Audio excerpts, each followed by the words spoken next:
Hi guys, என் பேர் வசந்த். நான் பெருந்தர government பாலிடெக்னிக்கில் படிக்கிறேன். எனக்கு 6 month இண்டஸ்ட்ரியல் ட்ரைனிங் போட்டிருக்காங்க. அது எங்கே லொக்கேட் ஆகிருக்குன்னா ஈரோடு டிஸ்ட்ரிக்ட் பெருந்தரை சிப்காட்டில் SEZ.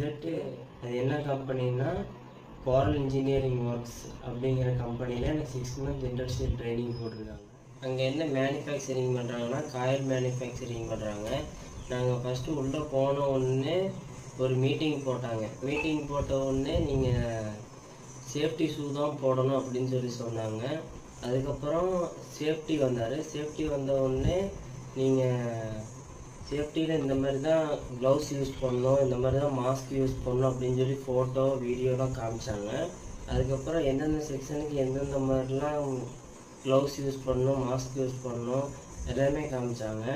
அதுக்கப்புறம் நாங்கள் உள்ளே போனோம். அதுக்கப்புறம் தான் நாங்கள் உள்ளேயே ப்ரொடக்ஷனுக்குள்ளே போன உடனே என்னென்ன செக்ஷன் இருக்குதுன்னா விபிஐ, மோல்டிங்கு, ஃபார்மிங்கு, டெஸ்டிங்கு, டேப்பிங்கு, அப்புறம் ஜெயிண்ட்டு, லூப்பிங்கு, இத்தனை வகை செக்ஷன் இருக்குது. நான் போனது என்னென்னா விபிஐ செக்ஷனுக்கு போயிருந்தேன். விபிஐ ஃபுல் ஃபார்ம் என்னென்னா வேக்கம் ப்ரெஷர் இன்டகிரேஷன். அது என்ன பண்ணுவாங்கன்னா ஃபஸ்ட்டு ப்ரீ ஹீட்டிங் போடுறதுக்கு பேபி டேங்க்கு ஒரு டேங்க் இருக்குது. அந்த டேங்க்குள்ளே காயில் லோட் பண்ணி ஓவன் ஆன் பண்ணி 6 மணி நேரம் ப்ரீ ஹீட்டிங் போடும். அதுக்கு முன்னால் விபிஐ டேங்க்கில் 100 degree Celsius ஹீட்டு ஆக்கி வைப்போம். ஏன்னா ப்ரீ ஹீட்டிங்லேருந்து வெளியெடுக்கும்போது கிரேன் மூலிமா தூக்கி விபிஐ டேங்க் மேலே வைப்போம். வச்ச உடனே அந்த ஹீட்டு குறையாமல் இருக்கிறதுக்கு விபிஐ டேங்க்குள்ளே 100 degree Celsius ஹீட் பண்ணி வைக்கிறோம். அதை ஹீட்டு குறையாமல் இருக்கிறதுக்கு 100 degree Celsius வச்சதுக்கப்புறம் காயில் உள்ளே லோட் பண்ணி உள்ளே அனுப்பி அது அட்வான்ஸ் மாடல்னு கட்டி டக்குன்னு க்ளோஸ் பண்ணிடுவோம். க்ளோஸ் பண்ண உடனே உள்ளே காயில் கேப் இருக்குல்ல, அந்த கேப்புக்குள்ளே துளி ஈரப்பதம் இல்லாத மாதிரி ஃபுல்லாக வேக்கம் போட்டு எல்லாம் காற்றெல்லாம் உள்ளே இருக்கிறத ஃபுல்லாக இழுத்துருவாங்க. அதுக்கப்புறம் உள்ளே ரெசினை ஃபில் பண்ணி அந்த காயில் கேப்பு ஃபுல்லாக ரெசினை செலுத்தி அதை ஒரு 8 மணி நேரம் உள்ளேயே வச்சுருப்பாங்க. விபிஐ டேங்க்குள்ளேயே 8 மணி நேரம் கழித்து வெளியே எடுத்து அதை டேப்பு, அந்த டேமேஜ் ஆகாமல் இருக்கிற டேப்பை பிரித்து அதை மோல்டிங் லிஃப்ட் பண்ணி தூக்கிட்டு போய் மோல்டிங்கில் ஹைட்ராலிக் பம்ப் மிஷின் இருக்குது. அதில் ஹீட்ரு ஃபிட் பண்ணி வச்சுருப்பாங்க. அந்த ஹீட்டரில் காயில் அந்த ஹீட்டருக்குள்ளே காயில் வச்சு அந்த பிளேட்டில்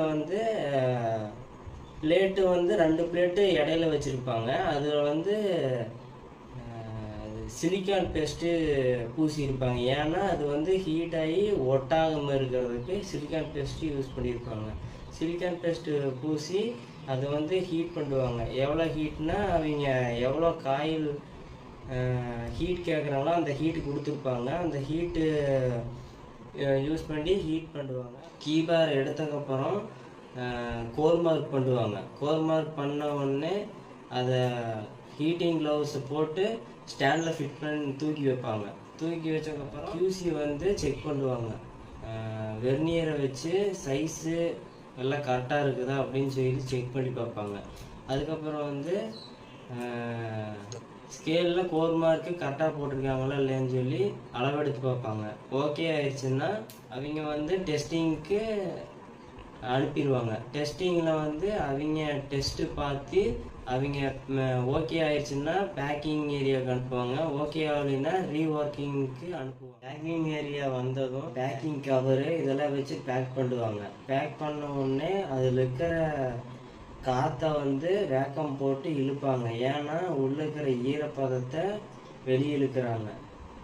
ஏன்னா காயில் இங்கிருந்து நம்ம நாட்டிலேருந்து ஃபாரின் போகிறங்காட்டி எல்லாம் கொஞ்சம் ஈரப்பதம் இதெல்லாம் இருக்குங்காட்டி உள்ளுக்கிற காற்றெல்லாம் வெளியே இழுக்கிறாங்க. அதனால அது வெளியே இழுத்து பேக் பண்ணி நம்ம நாட்டு சீலை குத்தி மேட் இன் இந்தியா அப்படின்னு சொல்லி ஸ்டிக்கரை ஒட்டி ஃபாரினுக்கு டிரான்ஸ்போர்ட் பண்ணுறாங்க.